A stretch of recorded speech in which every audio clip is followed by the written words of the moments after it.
training or awareness training that needs to go on day in and day out that they must know about, that they forget every once in a while. We spent a week doing that up here in the corporate office here in Omaha. We have a benefits program that we measure and compare against ourselves against other companies in the industry, and we're in the top 30%. Again, I got to pay them properly. I got to provide proper benefits. I got to compete in the industry because I want to make Dial Equities, DEI Communities, the employer of choice.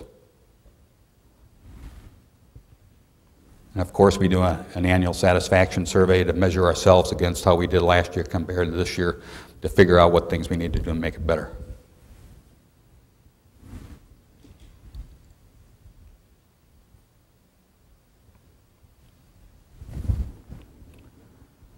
Another focus this year is on revenue.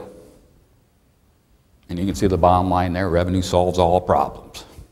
And for the most part, it really does. You get people coming in the door paying rents, then it solves problems in other areas if you spend too much in an area, let's say. But that's why we harp day in and day out on our revenue and focusing on revenue, and that's why it's one of our objectives. Just to give you a quick idea of some of the things that we're doing on your behalf, day in and day out. Every week, we have a marketing meeting, 9:30 every Monday. We get all the site managers on the phone. Everybody's on, all 37 are on. And we report physical occupancy, what they're currently at today, how many leases they got last week, and what they're trending. And that trending means people moving out and people moving in, and then also the number of off-site marketing hours they did last week. And we start at the top of the scorecard that somebody's at 95%, and we work it down one by one, down to the lowest, to 75%. Nobody's at the 75% level, but there are some properties at 75%. But there's quite a few up at 95 as well. So we do that. It takes 1/2 an hour, and it's part of the accountability piece I talked about earlier.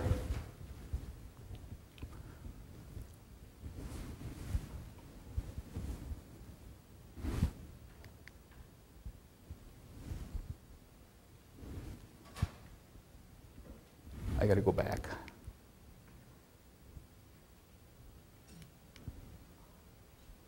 All right. Things moving ahead automatically on me. For the utility and water sewer reimbursement, this is an initiative we started in 2003. Started off an Excel spreadsheet. What it is tenants are required to pay their rent, their base rent. It might be $600 or $800, could be $1,000 a month.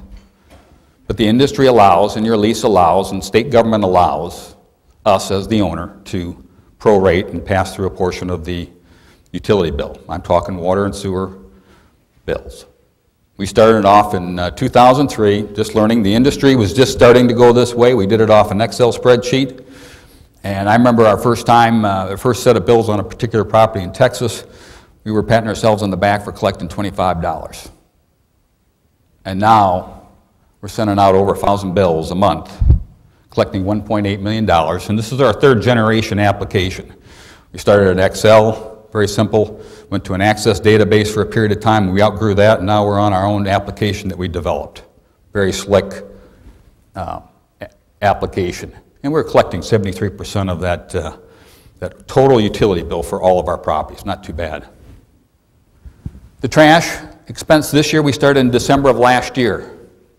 Primarily, we knew that this year was going to be very challenging revenue-wise, and then what we did was we elected to pass through a $4 flat fee for trash. A lot of the industry starting to do that, and I guess our rationale was nobody's going to move out for $4 a month. But we wanted to get ahead of the game because we knew this year was going to be a little tough. And you can see we're collecting $14 a month. In addition, we're exploring models to generate the pricing for our individual units. Basically, it's a slick model. It's based on supply and demand, and it prices your units daily, which is really quite a paradigm change for most property management companies, because we do it by hand. When you start, the units are starting to fill up, all the one bedrooms fill up, and you raise the prices. If If you have too much vacancy, you lower the price a little bit or give a concession. This model changes daily based on your supply and demand. So we're investigating that as well. They say you're supposed to get a 2 to 4% revenue bump in that. So we're certainly going to explore that as years to come.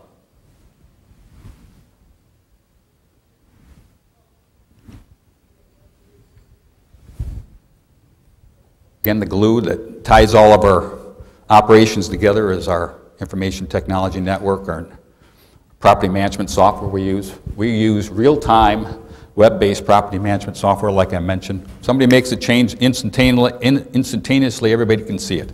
Corporate office, everybody in the corporate office can see it. Slick software, we have to use something like that. It's made our operation very slick. In addition, all of our communities have their own individual website. And this is like our third or fourth generation of improving the websites for our various properties out there. They all have floor plans on there. And by the way, now they're 3D.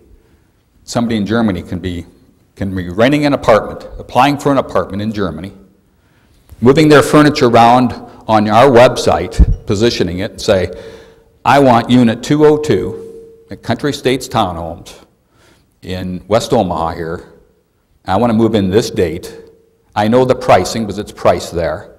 And then they can fill out the application and do an electronic signature, and the next day we can approve them to move in even though they're in Germany. Pretty slick. That's the way the industry is going. We've got to compete, but we're getting more and more online leases. People not even stopping in the door, especially the younger demographic.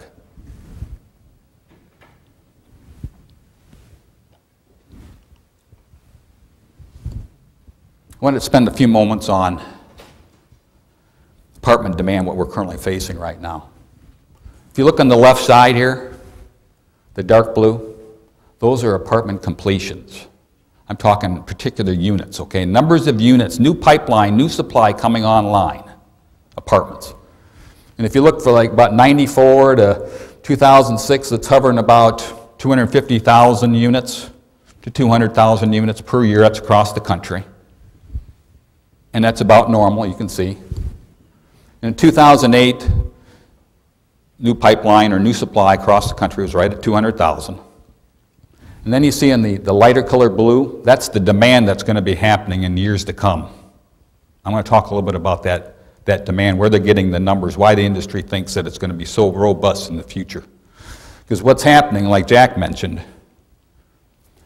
in 2008, the new supply of apartments was only 200,000 units. 2009, it's going to be 155,000 units. Demand's too high? No. 155,000 units. And the reason why it's higher is because they've already got the holes dug and the apartment's already in progress. They can't shut it down. In 2010, they're projecting 80,000 units coming online. In the meantime, there's things that are happening, which I'll share you in just a minute, that's going to create that demand in the future. That's looking at about, it's going to double that new production coming in. 400,000 is going to be the demand future.